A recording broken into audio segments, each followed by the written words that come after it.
जो इस्लाम के अलावा दूसरा दीन लेकर के आया क़यामत के दिन, अल्लाह फरमाता है हरगिज कबूल नहीं किया जाएगा और वो घाटे में होगा। ऐ सुन्नियो, अल्लाह का शुक्र बजा लाओ कि उसने तुम्हें मुसलमान बनाया, उसने तुम्हें एक खुदाए वहदहू ला शरीक की इबादत का कायल बनाया है। और एक बात मैं आपकी बताऊं, हमारी खुसूसियत, अक्सर ऐसा होता है कि मुसलमानों को खुद अपनी वैल्यू नहीं मालूम है, अपनी हैसियत नहीं जानते। पूरी दुनिया भर में घूम करके देख लेना, जितने भी धर्म हैं, जितने भी दीन हैं, जितने भी मजहब हैं, सबों ने अपने अपने खुदा की कोई ना कोई तस्वीर बनाई है। सबके इबादत खानों में उन खुदाओं की तस्वीरें बनी है जिसके सामने झुकते हैं। तन्हा मुसलमान ये कौम है, करोड़ों मस्जिदों में भी कहीं खुदा की तस्वीर कहीं है, कहीं किसी मस्जिद की दीवार पर खुदा की तस्वीर बनी है, अल्लाह की कोई तस्वीर नहीं बनी। और ये तुम्हारी स्पेशलिटी है कि बगैर देखे उस रब्बुल आलमीन को जब अल्लाहु अकबर कह दिया जाता है सर झुका लिया जाता है। यही अल्लाह फरमाता है तुमिनून बिल्लाह, तुम अल्लाह को बगैर देखे मानते हो। ये तुम्हारी फजीलत है, तुम्हारी फजीलत है। तवज्जो कि अल्लाह ताला ने तुम्हें खाने पीने के लिए भी इस रुए जमीन पर मौजूद हलाल और पाकीज़ा चीजों का हुक्म अता किया। तुम्हें यह नहीं कहा गया है कि जो मन में आ जाए सब उठाओ और खा लो। कीड़े मकोड़े, कचरा, फुजला, ये सब खाने का तुम्हें हुक्म नहीं है। इंसान को अल्लाह तबारक व तआला ने जब अशरफुल मखलूकात बनाया और तुम उम्मत मुस्तफ़ा हो तो इस बात पर फख्र करो कि अल्लाह ताला ने तुम्हारी जुबानों को भी हलाल चीजों से पाक चीजों से रिज़्क़ अता किया है। यह हकीकत है या नहीं? क्या मुसलमान शराब पी सकता है? सबको पता है ना। अरे सिर्फ अक्ल उससे जाया होती है इसलिए उसे पीना मना कर दिया गया। मुसलमान मरी हुई चीज नहीं खा सकता, मुसलमान खून नहीं पी सकता, नापाक चीज है। ये नापाक चीजों से अल्लाह ताला ने तुम्हारी जुबान को बचा रखा। और हद तो यह है कि रब तबारक व तआला का इस बात पर शुक्र बजा लाओ कि अल्लाह ने तुम्हें दूध पीने वाला बनाया है, पेशाब पीने वाला नहीं। हाँ, दूध पीने वाली कौम है। अल्लाह का करम है कि हम पाकीज़ा और हलाल चीजें खाते हैं। हम वो नहीं है जो गोबर को कोहे नूर बोलते हैं। अल्हम्दुलिल्लाह, दुनिया की थोड़ी बहुत शुद्ध बुद्ध रखने वाली कौम भी कहेगी, अक्ल रखने वाली कौम भी कहेगी, मियाँ क्या खाने की बात कर रहे हो, क्या खाने की बात कर रहे हो, क्या पीने की बात कर रहे हो, कुछ तो अकल का इस्तेमाल करो। हद हो गई। बहरहाल मैं जिहालत की बात कर रहा हूं, अल्लाह सबको हिदायत अता फरमाए। लेकिन तुम्हारे लिए क्या उस रब्बुल आलमीन ने तुम्हें एक खुदा की इबादत पर लगाया, तुम्हारे लिए कहीं पर भी झुकना जायज है, सजदा किसी के लिए जायज नहीं, हत्ता कि नबियों के लिए भी, अपने आका रसूल करीम सल्लल्लाहु अलैहि वसल्लम के लिए भी सजदा करना जायज नहीं है। ना अपने पीर के लिए, ना अपनी माँ के लिए, ना अपने बाप के लिए, ना किसी वली के लिए, ना किसी कब्र के लिए, ना किसी बड़े से बड़े वली कामिल के लिए। ताजीम सबके लिए है, सजदा सिर्फ अल्लाह के लिए, इबादत सिर्फ अल्लाह की होगी, सजदा किसी के लिए, क्योंकि ये पेशानी को अल्लाह ने इतना मुकद्दस बनाया है, ये किसी के लिए नहीं रखा गया है। याद रखना, तुम अपनी पेशानी किसी जगह नहीं झुकाना।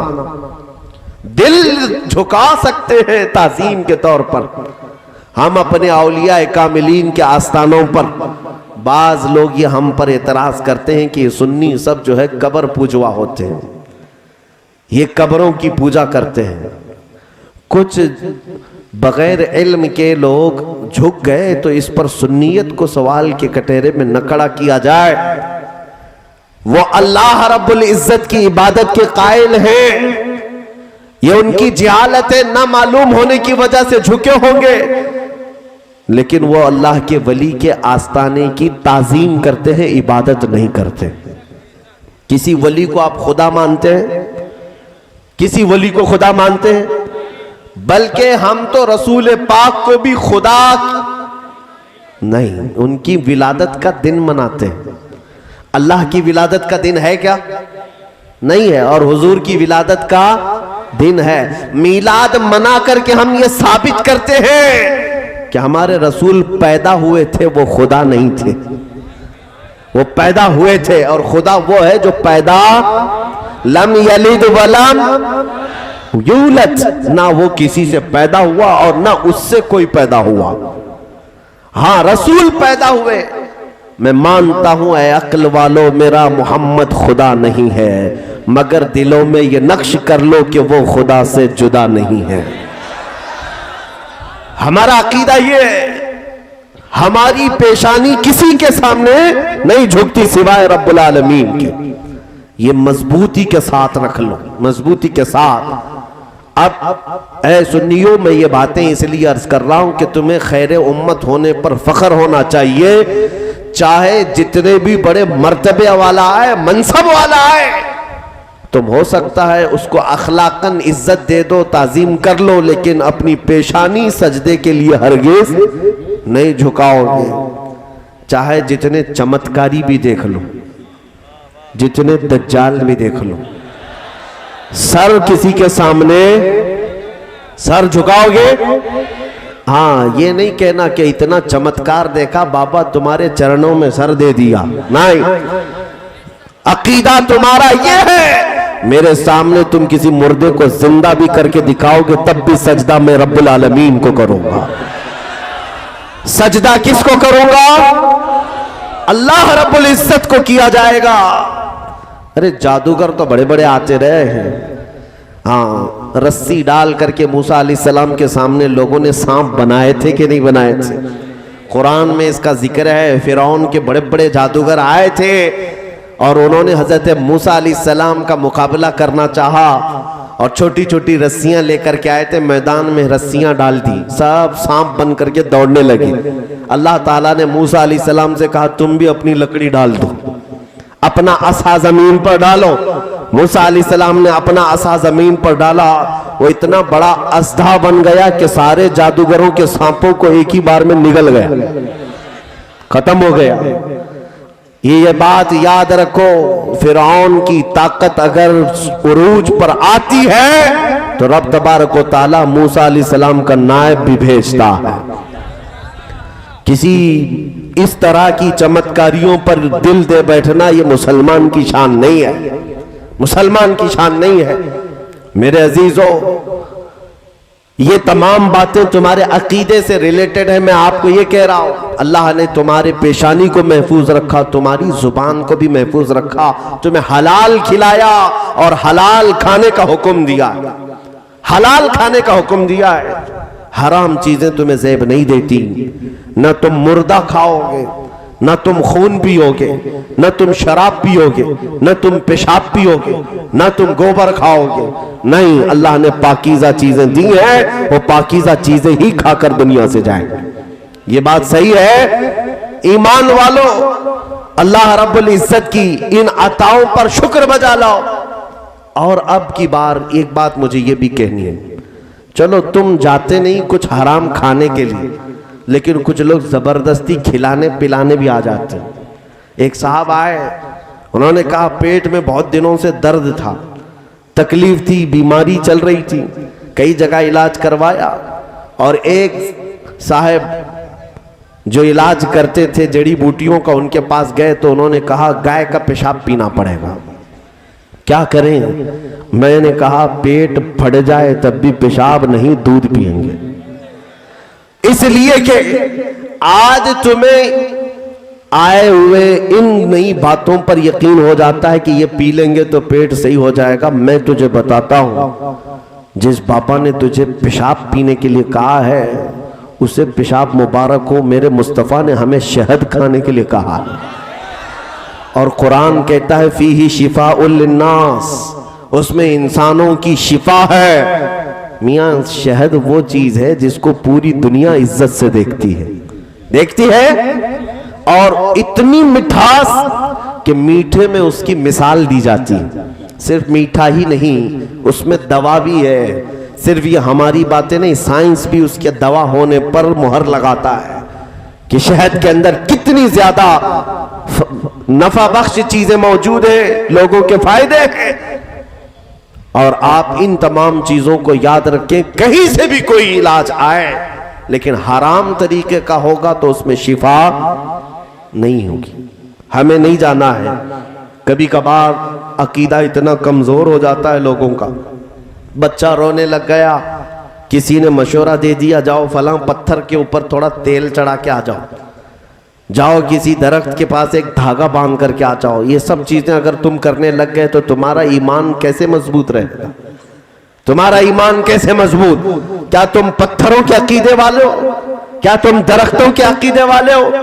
अरे वो चीजें ऐसी हैं जो अल्लाह ने तुम्हारे नफे के लिए बनाया है, तुम्हारे लिए मुसख्खर किया है। चांद और सूरज को भी हम पूजा नहीं करते क्योंकि अल्लाह ताला ने उनको सिर्फ हमारी रोशनी के लिए बनाया, उनको हमारे नफा के कामों के लिए बनाया है, इबादत के लिए नहीं बनी ये चीजें। हम खाने काबा की तरफ देखकर नमाज भी पढ़ते हैं तो कोई ये ना समझे कि हम खाने काबा की इबादत करते हैं। हरगिज नहीं, खाने काबा की कोई इबादत नहीं करता, बल्कि वो एक सेंट्रलाइज करने के लिए, सबके चेहरे एक तरफ करने के लिए मरकज बनाया गया। सिर्फ चेहरा काबे की तरफ, लेकिन इबादत अल्लाह की होती। इबादत किसकी? अल्लाह की। मैं आज अकीदे पर बात कर रहा हूं आपके, आज अकीदे पर बात इसलिए कर रहा हूं कि हालात ऐसे आ गए कि लोग ये सोचने लग गए कि थोड़ा सा बहुत इधर उधर कर लें तो क्या हो जाता है। नहीं, बहुत होता है। या तो फिर तुम्हारे पास दो ही ऑप्शन है, ईमान का दामन पकड़े रहना है, हुजूर के कदमों में रहना है, तो फिर इन तमाम बातिल अकीदों से तौबा करना होगा। कभी कुफ्र की तरफ मुंह उठाकर नहीं देखना, कभी शिर्क की तरफ चेहरा ना करना। अगर आखिरत में जन्नत चाहिए, आखिरत में रसूलुल्लाह की रफाकत चाहिए, आखिरत में रब ताला की बख्शिश चाहिए, तो फिर दुनिया में तुम्हें कुफ्र और शिर्क की तरफ नहीं देखना है। अल्लाह के साथ किसी को शरीक नहीं ठहराना, किसी और के सामने अपने सर सजदे के लिए नहीं झुकाना, हलाल चीजों को अपना रिस्क बनाना, हराम चीजों से अपने आप को बचाए रखना। आज के लिए तुम्हारे लिए बड़े चैलेंजेस हैं। ऐ सुन्नियों, अपने बच्चों की ये तरबियत करते जाओ कि हालात जैसे भी सख्त हो जाए, तुम अपनी रिवायात पर कायम रहो। अल्लाह की मदद आकर रहेगी इंशाअल्लाह, अल्लाह की मदद आएगी। हो सकता है कभी भूखा रहना पड़े, हो सकता है कभी हमें परेशान हाल होना पड़े, लेकिन रात के बाद उजाला तो आता है। रात हमेशा नहीं रहती, सूरज निकलता है। हमारी जिंदगी में अगर कठिनाई आई है, मुसीबतें आई हैं, तो इन मुसीबतों के अंधेरे को छटना है और एक दिन उजाला आएगा। एक दिन इस उम्मत मुस्तफा पर आबो ताब के साथ चांद चमकेगा और फिर तुम्हारी खोई हुई इज्जत व वकार तुम्हें वापस अता की जाएगी।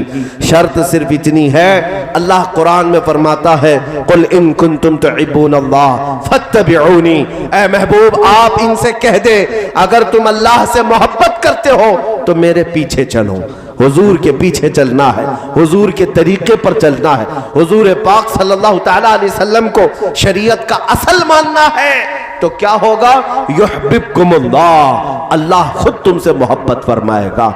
इमाम मुजद्दिद अल-फसानी रहमतुल्लाह तआला अलैह, अभी आपका उर्स मुबारका है, आज ही है, तकरीबन आज ही है। मुजद्दिद अहमद सरहिंदी रज़ी अल्लाह तआला आप लिखते हैं, जो बंदा शरीयत पर जितना मजबूती से कायम होता है, अल्लाह की उतनी ज्यादा उसे मारिफत मिलती, वो अल्लाह से उतना ही करीब होता है। और जो हुजूर की शरीयत को और तरीकत को छोड़ करके अलग अंदाज इख्तियार करता है, वो ढोंग तो कर सकता है, अल्लाह का करीबी नहीं हो सकता, अल्लाह का करीबी नहीं हो सकता। अभी सुनिए एक बात मैं आपको बताता हूं, हालात कैसे भी आ जाए। हजरत शेख अब्दुल हक मुहद्दिस देहलवी फरमाते हैं कि आप जब हिंदुस्तान तशरीफ लाए थे, इल्म हदीस का काम कर रहे थे, हुजूर की हदीसें बयान करते लोगों को। अब हालात ऐसे थे कि आप मदीने तैयबा के ऐसे आशिक थे कि रोजाना दिन भर पढ़ाने के बाद शाम होती, रात होती, आंखें बंद करके बैठ जाते और ख्वाब में हुजूर सल्लल्लाहु अलैहि वसल्लम की जियारत होती थी। रोजाना का मामूल था, रोजाना का मामूल था, हुजूर की हाजिरी होती थी, वो हुजूर पाक के दरबार की जियारत करते थे, मुराकबे में, मुकाशफे में। एक दिन ऐसा हुआ, हजरत शेख अब्दुल हक मुहद्दिस देहलवी जा रहे थे, रास्ते से गुजरते हुए एक बयाबान था, वीरान जगह थी, वहां एक झोपड़ी थी, उसमें एक बुजुर्ग बैठे थे, मुरीदीन कसरत से थे। सुनो, पीर कैसा हो, मुरीद कैसे हो, तवज्जो, जिसके भी पीछे चल पड़ते हो ये हमारा ईमान नहीं है, हर किसी के आगे पीछे भीड़ लगा लेना ये हमारा शिवा नहीं है। शेख अब्दुल हक मुहद्दिस देहलवी फरमाते हैं, गुजर रहा था तो उस बुजुर्ग का बड़ा चर्चा था, बड़े अल्लाह वाले हैं, बड़े पहुंचे हुए, मुरीदीन हमेशा जमा हो रहते थे और एक झोपड़ी में वो बैठे हुए। फरमाते हैं मुहद्दिस देहलवी कि मैं जब वहां से गुजरा तो मुरीदीन से उनके पूछा क्या मेरी भी मुलाकात हो जाएगी? कहा आइए हम आपकी मुलाकात करवाते। अंदर ले गए, वो एक पलंग पर विराजमान थे, बैठे हुए थे और उनके इर्द गिर्द मुरीदों का जमघटा था। वो आंखें बंद किए लोगों को कुछ नसीहतें कर रहे थे, बड़े पहुंचे हुए बुजुर्ग। तवज्जो, शेख मुहद्दिस देहलवी फरमाते मैं करीब जाकर बैठ गया, तसव्वुफ की बातें थी, मारिफत की बातें थी, सब ठीक था। थोड़ी देर के बाद उनके बगल में एक घड़ा, एक मटका भरा हुआ था, उसमें शराब रखी हुई थी और प्याला भर भर करके वो सबको पिला रहे थे। और पीर साहब के पास भी वो प्याला पहुंचा, आपने वो पीना शुरू किया और फिर शेख मुहद्दिस देहलवी को कहा कि आप भी पी लीजिए, आप भी मेहमान हैं। आपने कहा शराब हराम है शरीयत मुस्तफा में, मेरे आका ने हराम फरमाया है, आप कैसे पी रहे? मुहद्दिस देहलवी ने जब ये कहा तो उस पीर साहब ने कहा पी लो, ये अलग शराब है। ऐसी बातें करते हैं आज, तरीकत की शराब है, हाँ मारिफत की शराब है, आप पी लो। मुहद्दिस देहलवी ने कहा हरगिज़ नहीं, मैं शरीयत मुस्तफा से रूगर्दानी नहीं करूंगा। तवज्जो, झट से पीर साहब ने क्या कहा जानते हैं? मौलवी साहब पी लो शराब, वरना रोजाना रात को जो जियारत करते हो हुजूर पाक की वो मैं बंद करा दूंगा। अब बात क्या हो गई? शेख मुहद्दिस देहलवी का ये राज था, रोजाना वो हुजूर की बारगाह में जो हाजिरी देते थे, रात को आंखें बंद करके हुजूर की जियारत करते थे, ये किसी को नहीं मालूम। पीर साहब बता रहे हैं, बुजुर्ग कह रहे हैं शेख मुहद्दिस देहलवी से, मौलवी साहब पी लो, मैं जो शराब दे रहा हूं, वरना जो रोजाना जियारत करते हो बंद करा दूंगा। अब ऐसे वक्त में कितना सख्त इम्तिहान है ये, क्या करे आज मेरे दिल की बात जान गया। हाँ, अभी तो एक छोटे दज्जाल की चिट्ठी पर लोग बिक जा रहे हैं। हाँ, सिर्फ चिट्ठी में आ रहे, मैं बताता हूं ये क्या लेके आया, वो क्या लेके आया, हमारी शरीयत क्या कहती है। सुनो, पीर बोल रहा है कि रात को जो तुम जियारत करते हो रोक दूंगा। मुहद्दिस देहलवी कहते हैं एक तरफ मेरे दिल के हालात जान रहा है और एक तरफ शरीयत के खिलाफ करने का हुक्म दे रहा है, क्या करूं, पी लूं या छोड़ दूं? आखिरकार इश्क मुस्तफा ने जवाब दे दिया। मुहद्दिस देहलवी कहते हैं मैं ये मामला हुजूर की बारगाह में ही रखूंगा, जब मेरे आका आपने शराब हराम करार दे दिया है तो मैं एक कतरा भी जुबान पर लगा नहीं सकता।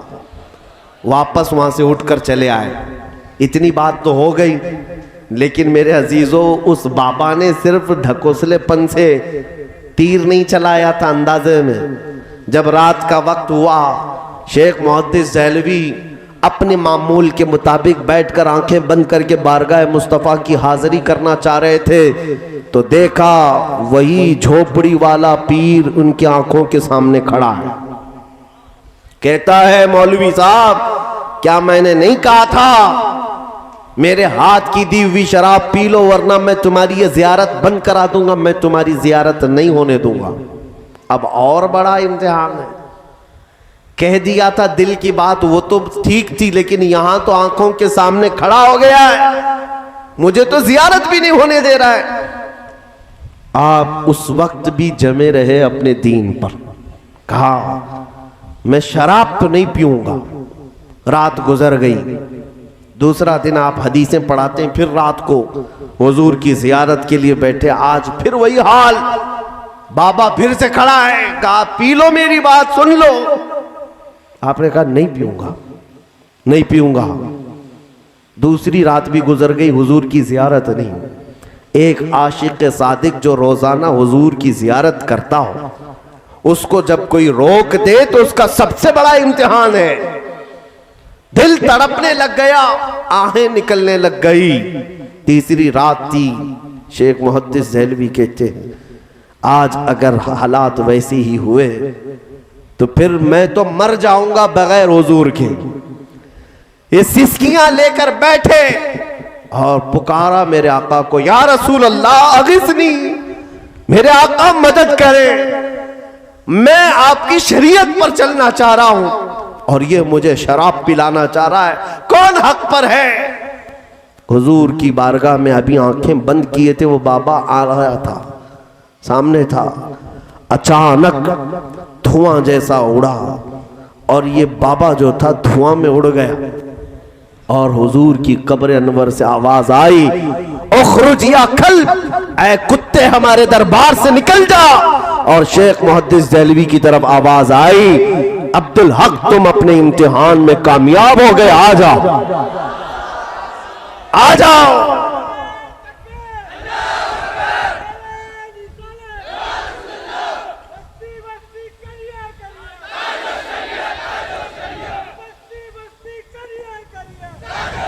ये है मेरे दीन और ईमान का इम्तिहान।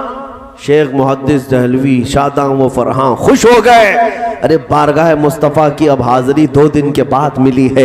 एक आशिक सादिक की आंखें चमक गई, दिल जो बेकरार था करार में आ गया, चैन और सुकून में आ गए। बारगाह मुस्तफ़ा की हाजिरी के बाद दूसरी सुबह उठे और पहले सोचा कि देखता हूँ उस पीर का हाल क्या हुआ है, वो बाबा की कुटिया अभी बची है या नहीं है, वहां मुरीदीन का जमघटा है या नहीं। आप चल पड़े उसी रास्ते पर जहां पहले दिन उस बाबा से मुलाकात हुई थी। शेख मुहद्दिस देहलवी कहते हैं, चल करके मैं आया तो वहां धुआं धुआं था, झोपड़ी नहीं थी, वहां कुछ लोग खड़े तो थे, मुरीदीन सब जमा थे। मैंने जाकर पूछा बाबा कहाँ हैं, बाबा कहाँ हैं, पीर साहब कहाँ हैं तुम्हारे। कहा अजीब हादसा हो गया, कल रात को अचानक पता नहीं क्या हो गया, हमारा पीर साहब कुत्ता बना और बाहर निकलकर भाग गया। हाँ, लोगों को कुत्ता बनने में देर नहीं लगेगी, इंतजार करो। जब मेरे मुस्तफा करीम सल्लल्लाहु अलैहि वसल्लम की तरफ से पकड़ आएगी, अल्लाह करीम का अज़ाब आएगा, सारे बाहर आने वाले जितने भी हैं ढकोसले कुत्ते बनकर निकलेंगे इंशाअल्लाह। कुछ देर की खामोशी है, फिर शोर आएगा। आज कुत्तों का वक्त है, कल हमारा दौर आएगा।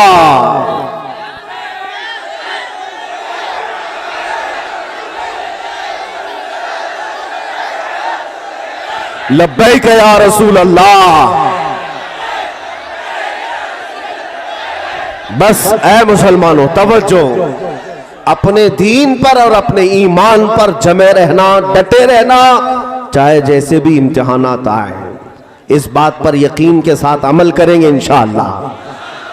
और ऐ सुन्नियों, हम तो करबला वाले हैं या नहीं? हाँ, हमारा ताल्लुक वो यजीद को रहमतुल्लाह अलैह कहने वाले जोकरों से नहीं है, हमारा ताल्लुक हुसैन आजम की कदम, उनके कदमों के जर्रों से वाबस्ता है। अल्हम्दुलिल्लाह।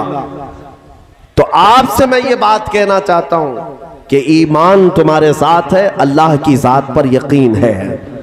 पूरी दुनिया ही सब कुछ नहीं, आखिरत में तो देखना है। आखिरत पर ईमान है। यहां क्या है, जितना भी चाहो जी लो, लेकिन एक दिन मरना है। एक दिन मरना है, चाहे वो घर में मरो, हॉस्पिटल पे मरो, कहीं पर भी मरो, मरना है। और फिर जाना है अल्लाह की बारगाह में, और फिर उठाया जाना है एक दिन। और उसी दिन के बारे में हम कहते हैं अर्श हक है मसनद रिफअत रसूलुल्लाह की, देखनी है हश्र में इज्जत रसूलुल्लाह की। उस दिन हम देखेंगे जितने कुत्ते भौंकते थे उनका हशर क्या होगा। और फिर तुम आज उस नबी के नाम लेवा हो, तुम्हारा हशर भी देखा जाएगा क़यामत के दिन। हशर में मुनादी ये ऐलान करेगा, कहां है वो अजमत रसूल की बात करते थे, कहां है वो अल्लाह के हबीब की बात करते थे, कहां है वो नबी पाक के दामन से वाबस्ता रहते थे। हद तो ये है मेरे अजीजों, खुद मेरे आका फरमाते हैं, एक सहाबी ने पूछा, आका क़यामत के दिन आपका हाल क्या होगा, आप कहां होंगे?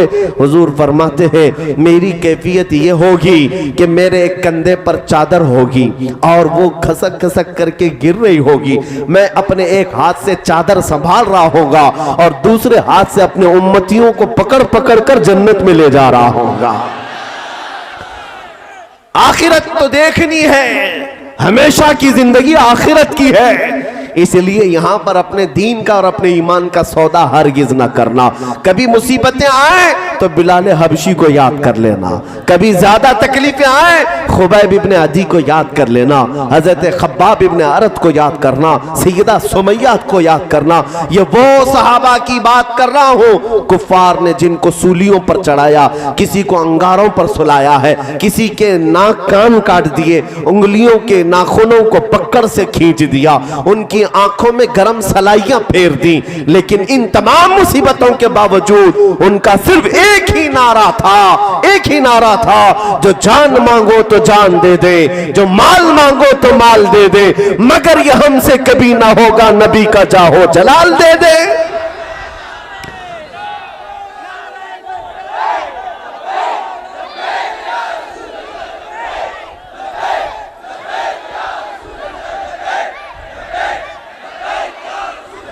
मेरी तकरीर का मतलब ये नहीं होता। अभी 2 दिन पहले एक साहब हमसे इंटरव्यू लेते हुए कह रहे थे कि आपको चुनौतियां लेने में शौक है क्या? हमने कहा हम चुनौतियां लेते नहीं है, देते। कौन इस्लाम को चुनौती देता है? कौन है? बहरहाल मैं आपसे ये कहता हूं, मेरी तकरीर का मतलब ये नहीं है कि मैं आपको हवा भर भर करके भेजूं कि जाओ दूसरी कम्युनिटी को छेड़छाड़ करो, किसी को परेशान करो। हरगिज नहीं, हमारा मकसद ये नहीं है। हम हिंदुस्तान में सदियों से जीते आए। हम किसी के कत्ल गारत, किसी के तहस नहस करने के मशवरे तो नहीं देते और ना ही खुफिया प्लानिंग करते हैं। हाँ, बात इतनी करते हैं कि हम सबके साथ जीते हैं, लेकिन अगर कोई कुत्ता हुजूर की तरफ भौंकने लगे तो फिर उसकी गर्दन भी पकड़ते हैं और उसकी जुबान को भी पकड़ते हैं। जब तक हो मुझे गालियां देना है दे ले, मेरी माँ को मेरे बाप को कोसना है कोस, मेरे खानदान को बुरा भला कहना है कह ले, लेकिन हुजूर की तरफ अगर उंगली उठाया तो फिर हम जवाब देते रहेंगे, क्योंकि ये हमारा ईमान है। और इस वक्त भी खामोश रहना ये बेगैरती की सबसे बड़ी मिसाल है। वो आदमी सबसे बड़ा बेगैरत है जो रसूल पाक सल्लल्लाहु अलैहि वसल्लम के लिए गैरतमंद नहीं हो सकता। जो हुजूर के लिए गैरत नहीं रखता वो सबसे बड़ा बेगैरत है। जिस रसूल ने रात रात भर खड़े होकर हमारी बख्शिश की दुआएं की हैं, जो रसूल मेराज की शब हमें नहीं भूले, अपनी कब्र में ना भूले और हश्र में हमारे लिए शफाअत करे, उस रसूल की इज्जत के लिए अगर कोई खामोश रहता है तो दुनिया का सबसे बड़ा एहसान फरामोश और सबसे बड़ा बेगैरत आदमी है, सबसे बड़ा बेगैरत आदमी। बहरहाल मेरा मैसेज तो आज सिर्फ आपके लिए इतना ही था कि इम्तिहानात आएंगे। शेख अब्दुल हक मुहद्दिस देहलवी की हिकायत में तुम्हारे सामने इसलिए रखा कि अगर तुम्हारी जिंदगी में कभी कोई इस तरह के आए कहे कि मैं तुम्हारे दिल के हालात जानता हूं, बताता हूं, तो पागल मत हो जाना। हाँ, और अभी तो बाबाओं का तो ऐसा धंधा, इतना बड़ा बिजनेस है, इतना बड़ा बिजनेस है। मुंबई तो बाबाओं की कान है, उनकी दुकानें इतनी बड़ी बड़ी हैं, आप देख करके हैरत में रह जाएंगे। और सबसे ज्यादा शिकार इन बाबाओं की औरतें होती हैं। साइकोलॉजी, नफ्सियात पर इतना इनका कंट्रोल होता है। और दो तीन बातें तुम्हारी लगती हुई कहें जो कॉमन हर एक की जिंदगी में रहती हैं, और तुम कहते अरे मेरे तो दिल की बात जानता है। मैं आपकी कई चीजें ऐसी बता सकता हूं जो आपने मुझसे शेयर नहीं किया। आओ बैठो, मैं थोड़ी देर में आपको बताऊंगा। लेकिन इसका मतलब ये नहीं कि मैं गैब का इल्म जानता हूं, बल्कि ये वो चीजें हैं जो कॉमन हैं, सबके साथ होती हैं, सबके साथ होती रहती हैं। और इन बातों पर तुम दिल दे बैठते हो। ऐसी चीजों की वजह से ईमान खराब होता है, दीन खराब होता है।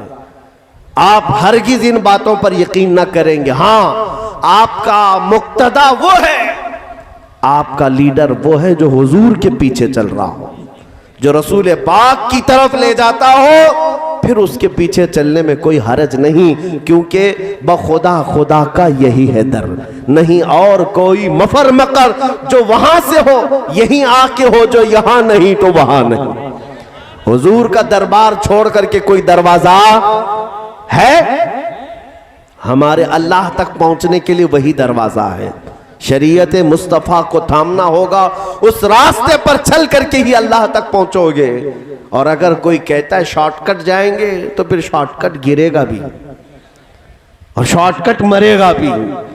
इसलिए कि आला हजरत फरमाते हैं, या रसूल अल्लाह, जो तेरे दर से यार फिरते हैं, दर बदर यूं ही खार फिरते हैं। जो हुजूर को छोड़ करके इधर उधर भागता है, तो फिर वो जिल्लत और खारी का शिकार होता है। हमने देखा है कुत्तों की से भी बदतर जिंदगी हो जाती है, कुत्तों से भी बदतर जिंदगी हो जाती है। हाँ, हुजूर अकरम सल्लल्लाहु ताला अलैहि वसल्लम की शान में जितनी भी गुस्ताखियां करने वाले अब तक आए, एक बार करने के बाद जिंदगी भर उनको छुप छुप कर जीना पड़ता है।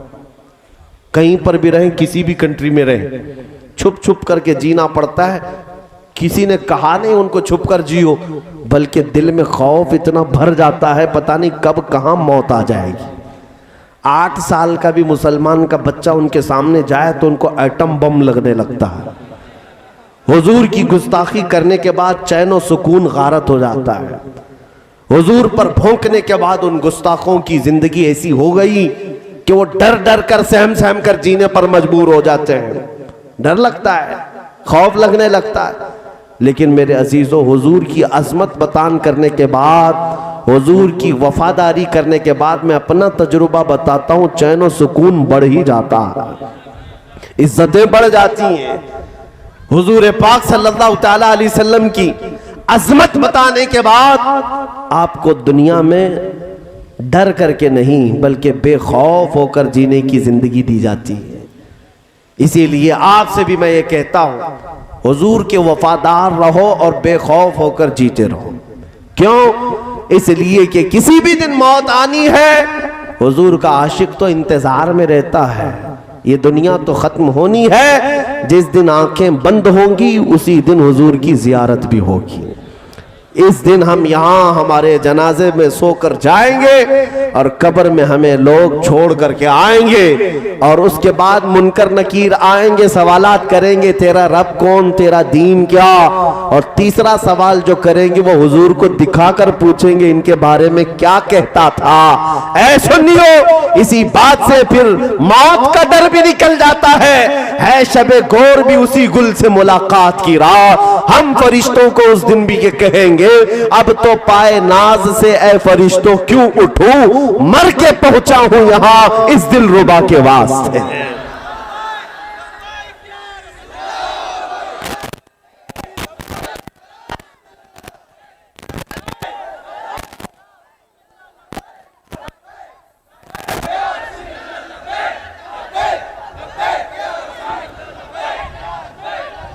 तवज्जो, आप तमाम हजरात को इन बातों का ख्याल रखना है कि अपने दीन और ईमान पर मजबूती से कायम रहेंगे इंशाअल्लाह। और एक बात मैसेज देता हूँ, हालात रोज कुछ ना कुछ अखबार आते रहेंगे, ये बढ़ती जाएंगी चीजें।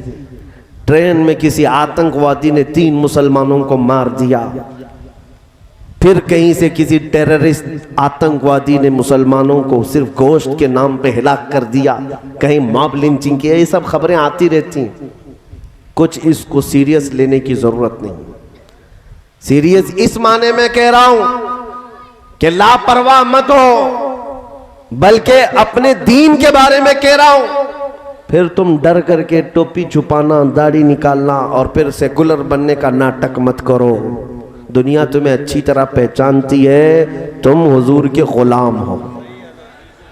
दुनिया तुम्हें पहचानती है हुजूर के गुलाम है, और फिर पूरे गुलाम बनकर जीने में फिर खौफ क्या है, डर क्या है? अगर किसी जगह किसी भी गरीब मुसलमान को पकड़ करके मजबूर कर दिया जाता है और उसे मार मार कर, कभी हमने देखा किसी बुजुर्ग आदमी की दाढ़ी पकड़ कर मार रहे हैं, कभी किसी नौजवान को मार करके कहा जाए मेरे खुदा का नाम ले, मेरे खुदा का नाम ले। तुफ है, हैरत होती है, तुम किसी को पकड़ कर मार मार कर कह रहे मेरे खुदा का नाम ले, मेरे खुदा का नाम ले। ये तो बिलाल हबशी के वारिसीन हैं, अंगारों पर सोकर भी कहेंगे अल्लाहु अकबर, अल्लाहु अकबर। अल्लाह सबसे, अल्लाह सबसे, अल्लाह सबसे। हम उस दिन सुने थे ये आवाज जिस दिन हमारी मां के पेट से हम बाहर आए थे। किसी ने कानों में अजान दी है कि नहीं दी है? हाँ, मौलवी साहब बच्चा पैदा होने के बाद पहले ही गोदी में लेकर कान में क्या पढ़ते हैं? अल्लाहु अकबर, अल्लाहु अकबर। सबसे पहला लफ्ज तुम्हारे कानों में क्या जाता है? अल्लाह सबसे बड़ा है, अल्लाह सबसे बड़ा है। तुम पैदा हुए थे ये सुनकर के आए थे मेरे अजीजों, और फिर जब होश आया हर मस्जिद से तुम्हें यही आवाज आती रही, हर मस्जिद से यही आवाज आती रही। और फिर जिस दिन मरेंगे हमारे जनाजे को बांध करके लाएंगे लोग कफन से, हमें हमारे लाशों को, और इमाम के सामने रखेंगे कब्र में, हम उस वक्त तक नहीं जाएंगे जब तक पूरी कौम पीछे खड़े होकर क्या कहेगी? अल्लाहु अकबर, अल्लाह सबसे। अरे हम आए थे तो अल्लाह को बड़ा कहते हुए और जाएंगे भी तो अल्लाह को बड़ा कहते हुए। जब हमें मालूम है अल्लाह सबसे बड़ा है तो फिर ऐरा गैरा नद्दू खेरा कीड़ा कहां से बड़ा हो सकता है? अल्लाह की ताकत कल भी थी, आज भी है, हमेशा रहेगी। अल्लाह हई और कयूम है, वो हम सब का खुदा बल्कि पूरी कायनात का पालनहार हकीकी है। आज इम्तिहानात हो रहे होंगे, हम निकलेंगे इन इम्तिहानात से, लेकिन एक बात याद रखो, हवाएं तेज आने का मतलब ये नहीं होता कि इस्लाम खत्म हो जाएगा। आंधियां तेज चलने का मतलब ये नहीं होता कि इस्लाम का वजूद खत्म हो जाएगा। अरे इससे बड़े बड़े चंगेज, हलाकू और न जाने कितने यजीद आए गए। इस्लाम जब भी लहलहाता था आज भी लहलहा रहा है। इस्लाम तेरी नब्ज न डूबेगी हश्र तक, तेरी रगों में रवां खून है चार यार का। इस्लाम को खत्म करने वाले खत्म हो गए, मिट गए, मिटते हैं, मिट जाएंगे आदा तेरे, न मिटा है न मिटेगा कभी चर्चा तेरा। या रसूल अल्लाह रहेगा यूं ही, रहेगा यूं ही, तेरा चर्चा रहेगा। पड़े खाक हो जाए जल जाने वाले, तू घटाए से किसी के न घटा है न घटेगा। जब बढ़ाए तुझे अल्लाह ताला तेरा, इस्लाम की फितरत में कुदरत ने वो लचक दी है, जितना ही दबाओगे उतना ही वो उभरेगा।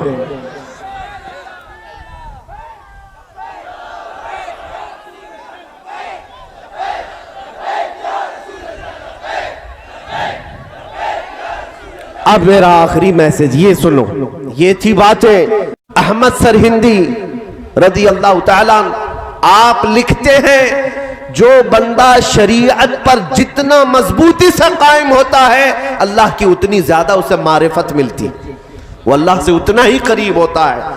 और जो हुजूर की शरीयत को और तरीकत को छोड़ करके अलग अंदाज इख्तियार करता है वो ढोंग तो कर सकता है, अल्लाह का करीबी नहीं हो सकता, अल्लाह का करीबी नहीं हो सकता। अभी सुनिए, एक बात मैं आपको बताता हूं, हालात कैसे भी आ जाए। हजरत शेख अब्दुल हक मुहद्दिस देहलवी फरमाते हैं कि आप जब हिंदुस्तान तशरीफ लाए थे, इल्म हदीस का काम कर रहे थे, हुजूर की हदीसें बयान करते लोगों को।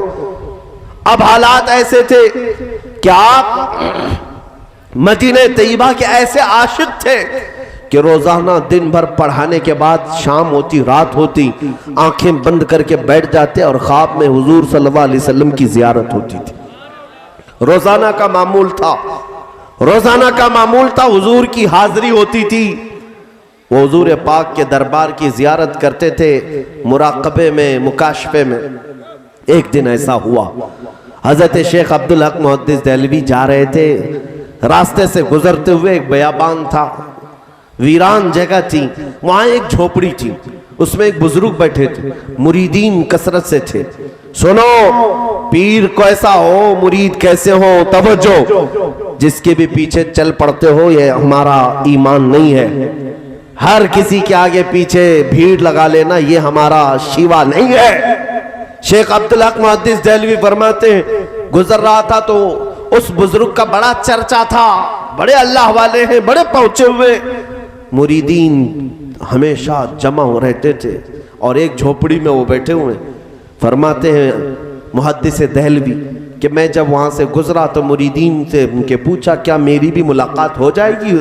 कहा आइए हम आपकी मुलाकात करवाते। अंदर ले गए, वो एक पलंग पर विराजमान थे, बैठे हुए थे और उनके इर्द गिर्द मुरीदों का जमघटा था। वो आंखें बंद किए लोगों को कुछ नसीहतें कर रहे थे, बड़े पहुंचे हुए बुजुर्ग। तवज्जो, शेख मुहद्दिस देहलवी फरमाते मैं करीब जाकर बैठ गया। तसव्वुफ की बातें थी, मारिफत की बातें थी, सब ठीक था। थोड़ी देर के बाद उनके बगल में खड़ा एक मटका भरा हुआ था, उसमें शराब रखी हुई थी और प्याला भर भर करके वो सबको पिला रहे थे। और पीर साहब के पास भी वो प्याला पहुंचा, आपने वो पीना शुरू किया और फिर शेख मुहद्दिस देहलवी को कहा कि आप भी पी लीजिए, आप भी मेहमान हैं। आपने कहा शराब हराम है शरीयत मुस्तफा में, मेरे आका ने हराम फरमाया है, आप कैसे पी रहे? मुहद्दिस देहलवी ने जब ये कहा तो उस पीर साहब ने कहा पी लो, ये अलग शराब है। ऐसी बातें करते हैं आज, तरीकत की शराब है, हाँ मारिफत की शराब है, आप पी लो। मुहद्दिस देहलवी ने कहा हरगिज नहीं, मैं शरीयत मुस्तफा से रूगर्दानी नहीं करूंगा। तवज्जो, झट से पीर साहब ने क्या कहा जानते हैं? मौलवी साहब पी लो शराब, वरना रोजाना रात को जो जियारत करते हो हुजूर पाक की वो मैं बंद करा दूंगा। अब बात क्या हो गई? शेख मुहद्दिस देहलवी का ये राज था, रोजाना वो हुजूर की बारगाह में जो हाजिरी देते थे, रात को आंखें बंद करके हुजूर की जियारत करते थे, ये किसी को नहीं मालूम। पीर साहब बता रहे हैं, बुजुर्ग कह रहे हैं शेख मुहद्दिस देहलवी से, मौलवी साहब पी लो, मैं जो शराब दे रहा हूं, वरना जो रोजाना जियारत करते हो बंद करा दूंगा। अब ऐसे वक्त में कितना सख्त इम्तिहान है ये, क्या करे आज मेरे दिल की बात जान गया। हाँ, अभी तो एक छोटे दज्जाल की चिट्ठी पर लोग बिक जा रहे हैं। हाँ, सिर्फ चिट्ठी में आ रहे, मैं बताता हूं ये क्या लेके आया, वो क्या लेके आया, हमारी शरीयत क्या कहती है। सुनो,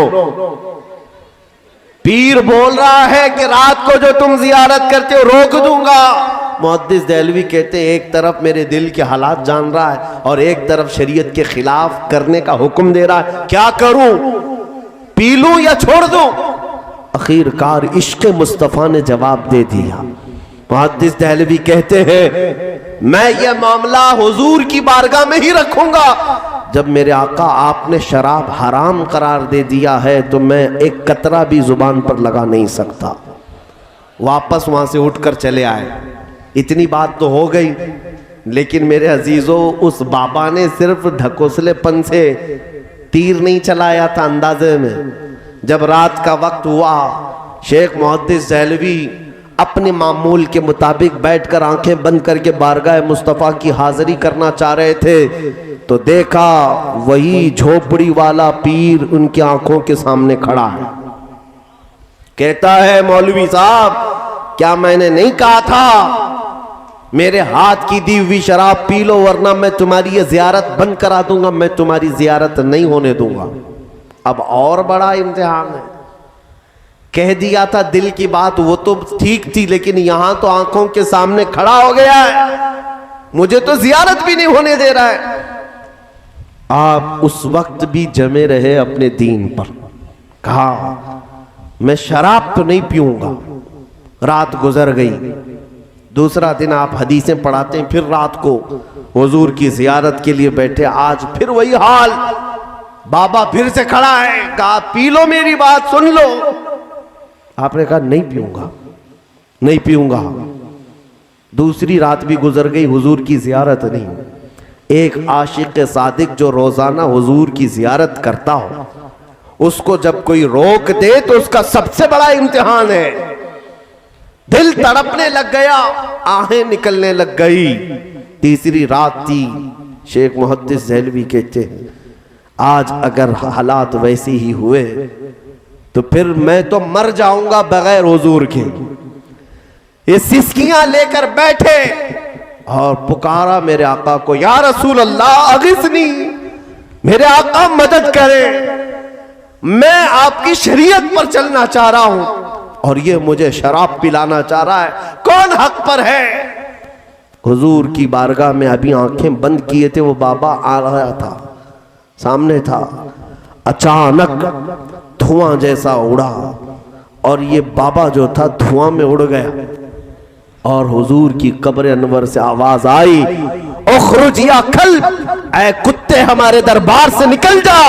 और शेख मुहद्दिस देहलवी की तरफ आवाज आई, अब्दुल हक तुम अपने इम्तिहान में कामयाब हो गए, आ जाओ, आ जाओ।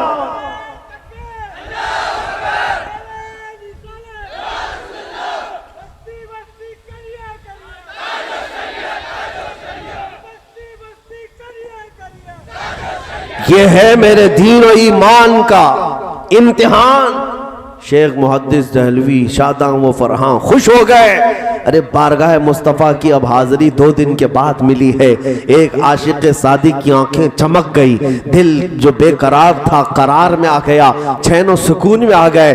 बारगाह मुस्तफ़ा की हाजिरी के बाद दूसरी सुबह उठे और पहले सोचा कि देखता हूँ उस पीर का हाल क्या हुआ है, वो बाबा की कुटिया अभी बची है या नहीं है, वहां मुरीदीन का जमघटा है या नहीं। आप चल पड़े उसी रास्ते पर जहां पहले दिन उस बाबा से मुलाकात हुई थी। शेख मुहद्दिस देहलवी कहते हैं, चल करके मैं आया तो वहां धुआं धुआं था, झोपड़ी नहीं थी, वहां कुछ लोग खड़े तो थे, मुरीदीन सब जमा थे। मैंने जाकर पूछा बाबा कहाँ है, बाबा कहाँ है, पीर साहब कहाँ है तुम्हारे। कहा अजीब हादसा हो गया, कल रात को अचानक पता नहीं क्या हो गया, हमारा पीर साहब कुत्ता बना और बाहर निकलकर भाग गया। हाँ, लोगों को कुत्ता बनने में देर नहीं लगेगी, इंतजार करो। जब मेरे मुस्तफा करीम सल्लल्लाहु अलैहि वसल्लम की तरफ से पकड़ आएगी, अल्लाह करीम का अज़ाब आएगा, सारे बाहर आने वाले जितने भी हैं ढकोसले कुत्ते बनकर निकलेंगे इंशाअल्लाह। कुछ देर की खामोशी है, फिर शोर आएगा। आज कुत्तों का वक्त है, कल हमारा दौर आएगा।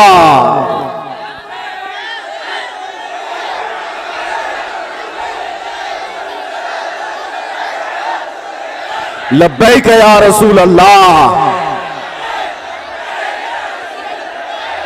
बस ऐ मुसलमानों तवज्जो, अपने दीन पर और अपने ईमान पर जमे रहना, डटे रहना, चाहे जैसे भी इम्तिहानात आए, इस बात पर यकीन के साथ अमल करेंगे इंशाअल्लाह। और ऐ सुन्नियों, हम तो करबला वाले हैं या नहीं? हाँ, हमारा ताल्लुक वो यजीद को रहमतुल्लाह अलैह कहने वाले जोकरों से नहीं है, हमारा ताल्लुक हुसैन आजम की कदम, उनके कदमों के जर्रों से वाबस्ता है। अल्हम्दुलिल्लाह। तो आपसे मैं ये बात कहना चाहता हूं कि ईमान तुम्हारे साथ है, अल्लाह की जात पर यकीन है। पूरी दुनिया ही सब कुछ नहीं, आखिरत में तो देखना है। आखिरत पर ईमान है। यहां क्या है, जितना भी चाहो जी लो, लेकिन एक दिन मरना है। एक दिन मरना है, चाहे वो घर में मरो, हॉस्पिटल पे मरो, कहीं पर भी मरो, मरना है। और फिर जाना है अल्लाह की बारगाह में, और फिर उठाया जाना है एक दिन। और उसी दिन के बारे में हम कहते हैं अर्श हक है मसनद रिफअत रसूलुल्लाह की, देखनी है हश्र में इज्जत रसूलुल्लाह की। उस दिन हम देखेंगे जितने कुत्ते भौंकते थे उनका हशर क्या होगा। और फिर तुम आज उस नबी के नाम लेवा हो, तुम्हारा हशर भी देखा जाएगा क़यामत के दिन।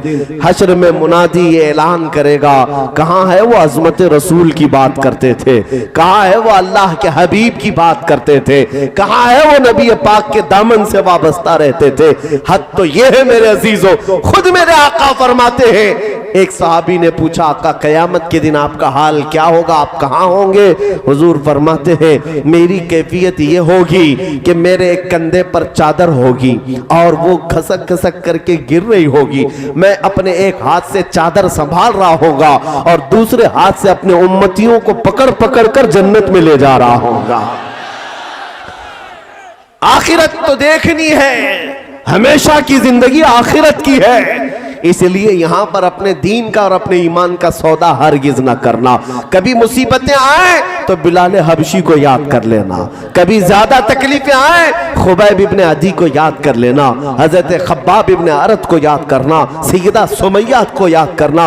ये वो सहाबा की बात कर रहा हूं, कुफ्फार ने जिनको सूलियों पर चढ़ाया, किसी को अंगारों पर सुलाया है, किसी के नाक कान काट दिए, उंगलियों के नाखूनों को पकड़ से खींच दिया, उनकी आंखों में गरम सलाइयां फेर दी। लेकिन इन तमाम मुसीबतों के बावजूद उनका सिर्फ एक ही नारा था, एक ही नारा था, जो जान मांगो तो जान दे दे, जो माल मांगो तो माल दे दे, मगर यह हमसे कभी ना होगा नबी का जाहो जलाल दे दे।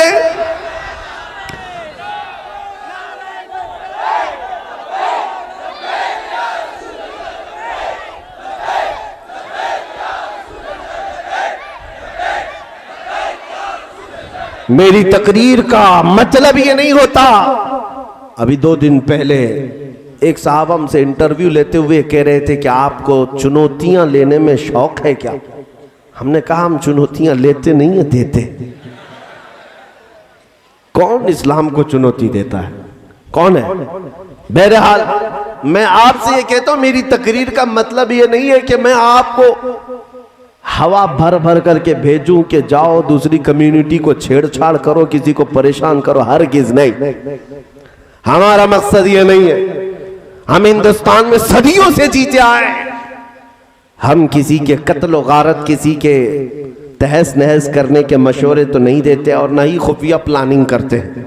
हाँ, बात इतनी करते हैं कि हम सबके साथ जीते हैं, लेकिन अगर कोई कुत्ता हुजूर की तरफ भौंकने लगे तो फिर उसकी गर्दन भी पकड़ते हैं और उसकी जुबान को भी पकड़ते हैं।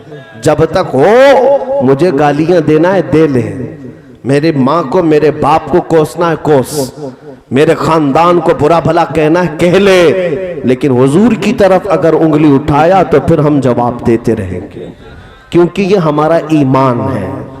और इस वक्त भी खामोश रहना ये बेगैरती की सबसे बड़ी मिसाल है। वो आदमी सबसे बड़ा बेगैरत है जो रसूल पाक सल्लल्लाहु अलैहि वसल्लम के लिए गैरतमंद नहीं हो सकता। जो हुजूर के लिए गैरत नहीं रखता वो सबसे बड़ा बेगैरत है। जिस रसूल ने रात रात भर खड़े होकर हमारी बख्शिश की दुआएं की हैं, जो रसूल मेराज की शब हमें नहीं भूले, अपनी कब्र में ना भूले और हश्र में हमारे लिए शफाअत करे, उस रसूल की इज्जत के लिए अगर कोई खामोश रहता है तो दुनिया का सबसे बड़ा एहसान फरामोश और सबसे बड़ा बेगैरत आदमी है, सबसे बड़ा बेगैरत आदमी। बहरहाल मेरा मैसेज तो आज सिर्फ आपके लिए इतना ही था कि इम्तिहानात आएंगे। शेख अब्दुल हक मुहद्दिस देहलवी की हिकायत में तुम्हारे सामने इसलिए रखा कि अगर तुम्हारी जिंदगी में कभी कोई इस तरह के आए कहे कि मैं तुम्हारे दिल के हालात जानता हूं, बताता हूं, तो पागल मत हो जाना। हाँ, और अभी तो बाबाओं का तो ऐसा धंधा, इतना बड़ा बिजनेस है, इतना बड़ा बिजनेस है। मुंबई तो बाबाओं की कान है, उनकी दुकानें इतनी बड़ी बड़ी हैं, आप देख करके हैरत में रह जाएं। और सबसे ज्यादा शिकार इन बाबाओं की औरतें होती हैं। साइकोलॉजी, नफ्सियात पर इतना इनका कंट्रोल होता है। और दो तीन बातें तुम्हारी लगती हुई कहें जो कॉमन हर एक की जिंदगी में रहती हैं, और तुम कहते अरे मेरे तो दिल की बात जानता है। मैं आपकी कई चीजें ऐसी बता सकता हूं जो आपने मुझसे शेयर नहीं किया। आओ बैठो, मैं थोड़ी देर में आपको बताऊंगा। लेकिन इसका मतलब ये नहीं कि मैं गैब का इल्म जानता हूं, बल्कि ये वो चीजें हैं जो कॉमन हैं, सबके साथ होती हैं, सबके साथ होती रहती हैं। और इन बातों पर तुम दिल दे बैठते हो। ऐसी चीजों की वजह से ईमान खराब होता है, दीन खराब होता है। आप हरगिज इन बातों पर यकीन न करेंगे। हाँ, आपका मुक्तदा वो है, आपका लीडर वो है जो हुजूर के पीछे चल रहा हो, जो रसूल पाक की तरफ ले जाता हो। फिर उसके पीछे चलने में कोई हरज नहीं, क्योंकि बखुदा खुदा का यही है दर, नहीं और कोई मफर मकर जो वहां से हो यहीं आके हो, जो यहां नहीं तो वहां नहीं। हुजूर का दरबार छोड़ करके कोई दरवाजा है? हमारे अल्लाह तक पहुंचने के लिए वही दरवाजा है। शरीयत मुस्तफ़ा को थामना होगा, उस रास्ते पर चल करके ही अल्लाह तक पहुंचोगे। और अगर कोई कहता है शॉर्टकट जाएंगे, तो फिर शॉर्टकट गिरेगा भी और शॉर्टकट मरेगा भी। इसलिए कि आला हजरत फरमाते हैं, या रसूल अल्लाह, जो तेरे दर से यार फिरते हैं, दर बदर यूं ही खार फिरते हैं। जो हुजूर को छोड़ करके इधर उधर भागता है, तो फिर वो जिल्लत और खारी का शिकार होता है। हमने देखा है कुत्तों की से भी बदतर जिंदगी हो जाती है, कुत्तों से भी बदतर जिंदगी हो जाती है। हाँ, हुजूर अकरम सल्लल्लाहु ताला अलैहि वसल्लम की शान में जितनी भी गुस्ताखियां करने वाले अब तक आए, एक बार करने के बाद जिंदगी भर उनको छुप छुप कर जीना पड़ता है। कहीं पर भी रहें, किसी भी कंट्री में रहें, छुप छुप करके जीना पड़ता है। किसी ने कहा नहीं उनको छुप कर जियो, बल्कि दिल में खौफ इतना भर जाता है, पता नहीं कब कहां मौत आ जाएगी। 8 साल का भी मुसलमान का बच्चा उनके सामने जाए तो उनको एटम बम लगने लगता है। हुजूर की गुस्ताखी करने के बाद चैन और सुकून गारत हो जाता है। हुजूर पर भौंकने के बाद उन गुस्ताखों की जिंदगी ऐसी हो गई कि वो डर डर कर, सहम सहम कर जीने पर मजबूर हो जाते हैं। डर लगता है, खौफ लगने लगता है।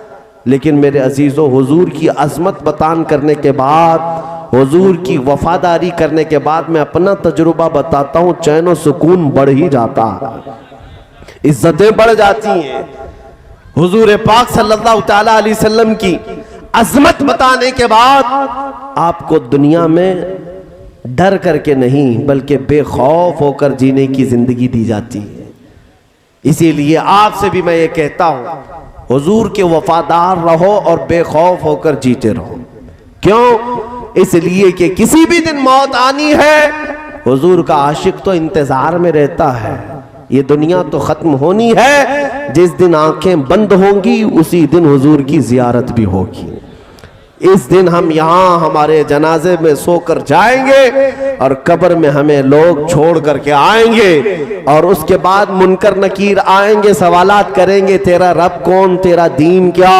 और तीसरा सवाल जो करेंगे वो हुजूर को दिखाकर पूछेंगे, इनके बारे में क्या कहता था। ऐ सुनियो, इसी बात से फिर मौत का डर भी निकल जाता है शबे गौर भी उसी गुल से मुलाकात की राह। हम फरिश्तों को उस दिन भी ये कहेंगे, अब तो पाए नाज से ए फरिश्तों क्यों उठूं, मर के पहुंचा हूं यहां इस दिल रुबा के वास्ते।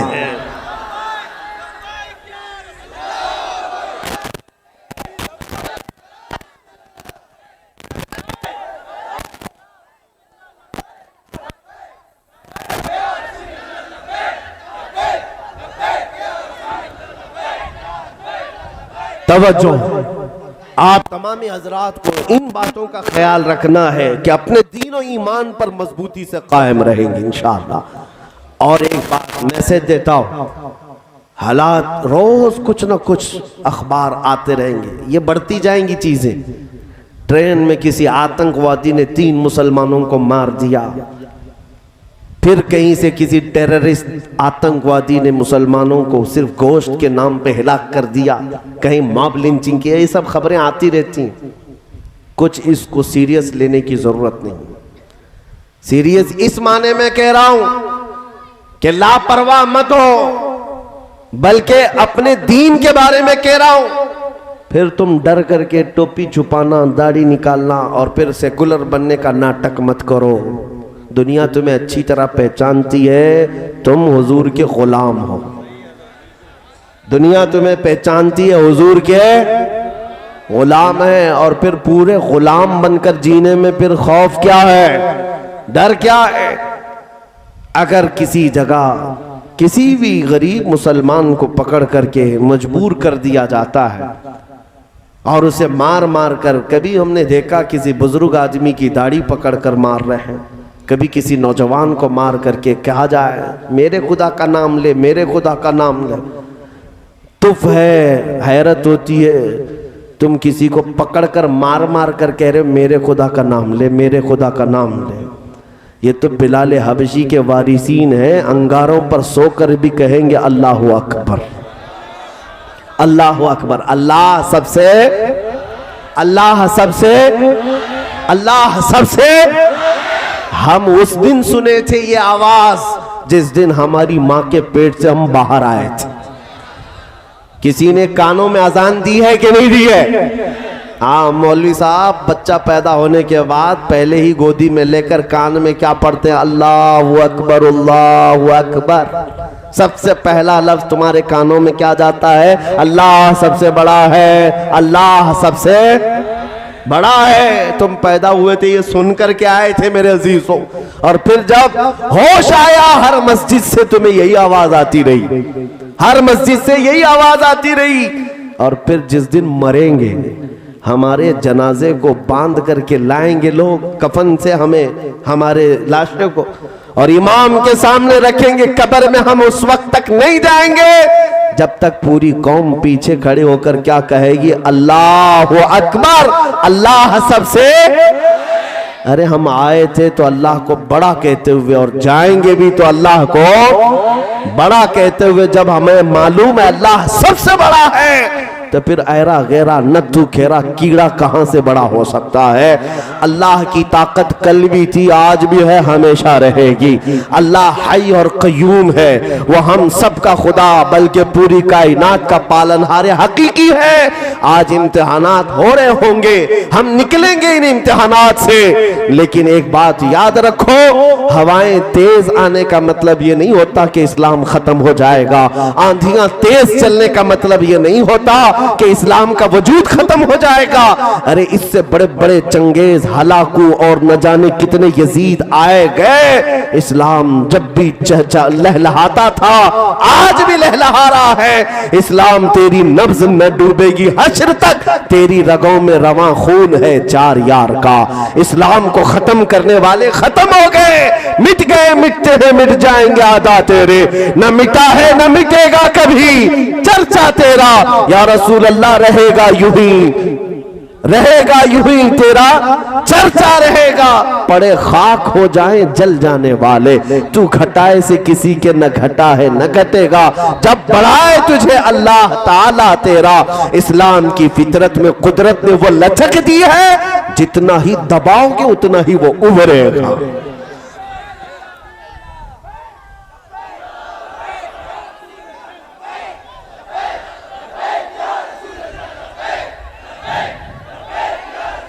अब मेरा आखिरी मैसेज ये सुनो, ये थी बातें। अल्लाह की जन्नत में जाना है, शद्दाद की जन्नत में नहीं।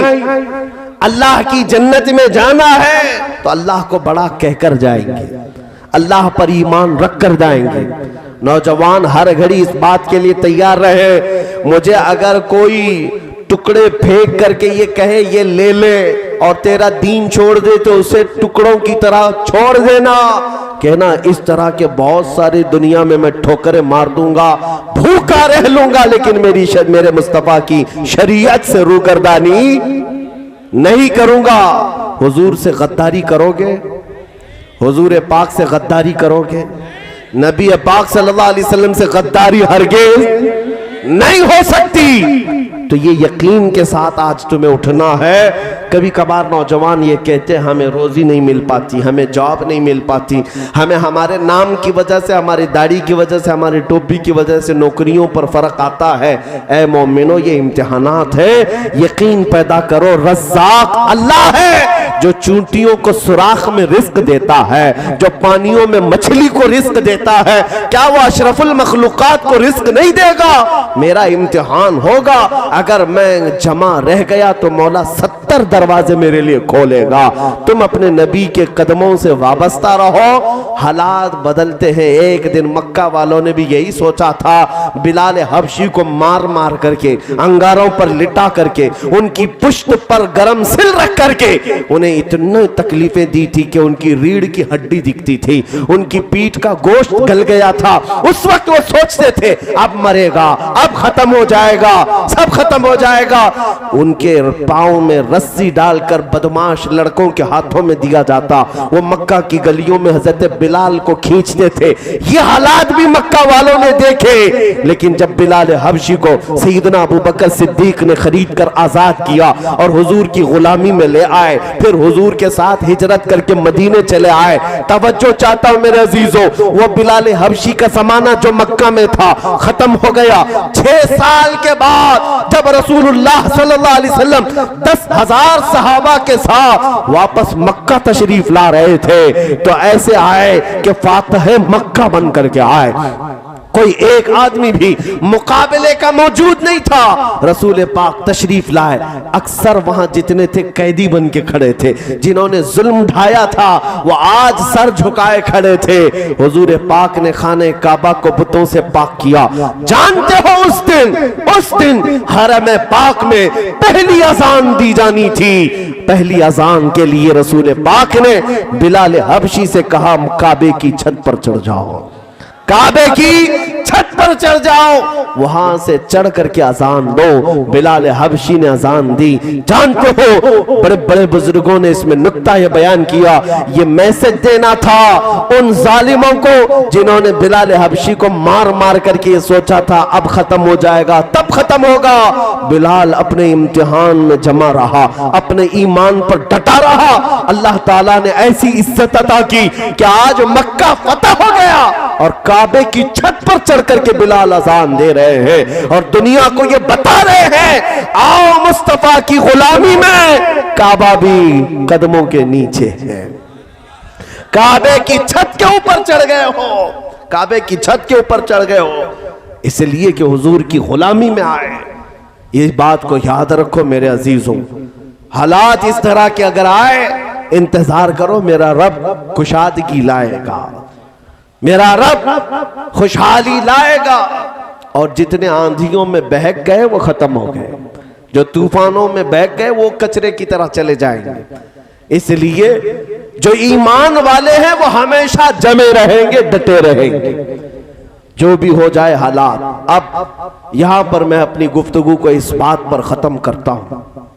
होता है आप लोग ये पूछेंगे हमसे कि आप इतनी बड़ी बड़ी बातें कह रहे हैं, जब हालात खराब हैं तो कौन आता है हमारी मदद के लिए? कोई नहीं आता। सारे लोग हाथ उठा लेते हैं। भाई तू नारे लगा रहा था लब्बैक लब्बैक कहकर पुलिस पकड़ के ले गई, जा तू झेल, तेरे केस, कोई नहीं आता। ऐसे सवालात मेरे अजीजों, आपके लिए, सबके लिए नसीहत, तुमने अपने नबी की मोहब्बत में पुकारा है हुजूर को। दुनिया के लिए पुकारा होता तो दुनिया का इंतजार करते, अपने नबी को पुकारा है तो अपने नबी का इंतजार करो। जिसके लिए तुमने पुकारा है फिर शिकायत नहीं करना, ये कमेटी नहीं आई, वो कमेटी नहीं आई, इसने मदद नहीं किया, उसने मदद नहीं किया, नेता नहीं आए, हमारे एमएलए नहीं आए, हमारे एमपी नहीं आए, फलां ने मदद नहीं की, वो कारपोरेटर थे, नगर सेवक थे, असर और रसूख वाले थे, कोई हमारी सिफारिश के लिए नहीं आया। ये सब हीले बहाने छोड़ दो, इस अकीदे पर जम जाओ। कौन देता है देने को मुंह चाहिए, कौन देता है देने को मुंह चाहिए। देने वाला है सच्चा हमारा नबी, देने वाला है सच्चा हमारा नबी। ला व रब्बिल अर्श, जिसको जो मिला तुमसे मिला, बत्ती है कौनैन में नेमत रसूलुल्लाह की। हुजूर से अगर तुम्हारा इश्क है तो ये इतनी बात याद रखना चाहिए, कोई तुम्हारे साथ है या ना है, कोई आए ना आए, मेरा मानना यह है कि अल्लाह का हबीब मेरे साथ है, मुस्तफा करीम की मोहब्बत मेरे साथ है। इतनी दौलत तुम्हारे लिए बहुत बड़ी है, क्योंकि मेरे आका ने फरमाया जो दुनिया में जिससे सबसे ज्यादा मोहब्बत करता था, कयामत के दिन उसी के साथ उठाया जाएगा। आज जब तुम सोते हो ये कह करके सोया करना, मैं सो जाऊं या मुस्तफा कहते कहते, खुले आंख सल्ले अला कहते कहते, रोजाना जब तुम्हारा ये मामूल बन जाए, दस्तूर बन जाए, हुजूर का नाम लेकर सोता था, हुजूर का नाम लेकर उठता था, घर में नींद खुलती थी तो नातों की आवाज पर, और आंख लगती थी हुजूर के नगमे सुनकर। फिर वो दिन आएगा जब तुझे कब्र से उठाया जाएगा। जानते हो कहा गया है कब्र में बंदा उसी हालत में उठता है जो दुनिया में ज्यादा काम करता था। गाने गाने वाला ज्यादा गाने गाता था तो वहां पर भी गाने गाते हुए उठेगा। लेकिन मेरे अजीजों, उसकी निस्बत पर, उसकी अजमत पर कुर्बान जाओ जो हमेशा हुजूर के गुण गाता था। मुनकर नकीर आएंगे और आते साथ उसको उठाएंगे कि उठ जा, तेरे सवालात का वक्त आ गया। अगर दुनिया में मामूल था, वो कब्र से झटक कर उठेगा और फिर कहेगा सबसे आला वो आला हमारा नबी, सबसे बाला वो वाला हमारा नबी। बुझ गई जिसके आगे सभी मशाले, शम्मा वो लेकर आया हमारा नबी। मुल्क कौनैन में अंबिया ताजदार, ताजदारों का आका हमारा नबी। जिनके तलवों का धुवन है आबे हयात है, वो जाने मसीहा हमारा नबी। सब चमक वाले उजलों में चमका किए, अंधे शीशों में चमका हमारा नबी। खल्क से औलिया, औलिया से रसूल, और रसूलों से आला हमारा नबी। सारे अच्छों में अच्छा समझिए जिसे, है उस अच्छे से अच्छा हमारा नबी। सारे ऊंचों में ऊंचा समझिए जिसे, है उस ऊंचे से ऊंचा हमारा नबी। जब मोमिन साले दुनिया में इस तरह की जिंदगी गुजारता था तो कब्र में भी मेरे आका की नातें पढ़ते हुए उठेगा। मुनकर नकीर फिर उसकी ये अदा देखकर हो सकता है कि कहे नम का नौमतिल अरूस, सो जा जैसे दूल्हा सोता है, सो जा जैसे दूल्हा सोता है। इसलिए जिंदगी बनाओ मेरे मुस्तफा के कदमों से वाबस्ता रहकर। हालात जैसे भी आएंगे, हुजूर से हम बेवफाई, हुजूर से हम गद्दारी, हुजूर से हम मुंह फेर कर जिंदगी नहीं गुजारेंगे, हुजूर से दूर रहकर जिंदगी नहीं गुजारेंगे। इस बात के साथ मैं गुफ्तगू खत्म करता हूं। सारी दुनिया को चीख चीख करके बताओ, अपना सब कुछ गुंबद खजरा कल भी था और मेरे नबी से मेरा रिश्ता कल भी था, और बतला दो गुस्ताख नबी को गैरत सुन्नी जिंदा है, उन पे मर मिटने का जज्बा कल भी था और आज भी है। लब्बैक या रसूल अल्लाह। जो लिखता